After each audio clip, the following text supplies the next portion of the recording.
Hello, নমস্কার sir. নমস্কার। Sir এখন অব্দি 5 বার কারেন্ট গেছে স্যার, এই পোস্ট অফিস চুনি আইতাছে। লাইন ডিস্টার্ব হচ্ছে।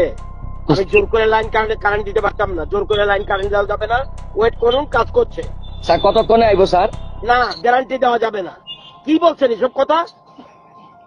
মানুষ মারার জন্য কারেন্ট দেবো? লাইন ডিস্টার্ব করছে, লাইন দিলে বিপদ হয়ে যেতে পারে। তাই এখানে তো স্যার আমরা অনেক কষ্ট করতেছি স্যার। কষ্ট করলেও কিছু করেন, আপনি বিক্ষোভ দেখাতে পারেন, কিছু করার যাবে না।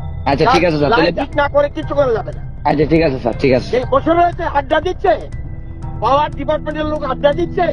না স্যার, এত পরিমাণে গরম স্যার, কি করতাম? আপনি তো কইছেন এখন তো স্যার বৃষ্টি নাই, তুফানও নাই, রেমেলও নাই, তো কি করতাম স্যার? তুফান ছাড়াও হবে। আপনার বাড়িতে জলের লাইন যায় না, অনেক সময় অসুবিধা হয়। তো স্যার সকাল থেকে 5 বার গেছে এখন অব্দি। আপনার বাইক নষ্ট হয় কিনা? আপনার তো বাইক নষ্ট হলে তো স্যার বারবার বাইক নষ্ট হয় না, বাইক তো একবারই ঠিক করে নাই স্যার। কথা বলবেন, আপনাকে মন ধরবো না, তখন কি হবে? তা আপনি তুলবেন না? আপনি তো কইছেন অসুবিধা আপনারা জানাইতাম। জোর করবেন না, জোর করবেন না কিছু। এরা আপনাদের এলাকার লোক, জোর করবেন না। ঠিক আছে স্যার, ঠিক আছে। কেবল একবার 5 বার 10 বার যেতে পারে, কি করবো আমি? আচ্ছা ঠিক আছে স্যার। স্যার রাগ করেন না স্যার। বলছেন এগুলি? স্যার মাথা গরম করেন না, এমনি গরম বেশি। কারেন্ট চাল চলতে পারবেন আপনি? স্যার মাথা গরম করেছেন, এমনি গরম যেই গরম স্যার, টেম্পারেচার 37। এত কথা বলবেন না ভাই, এত কথা বলবেন না। গরমে মানুষ মরে যায় না।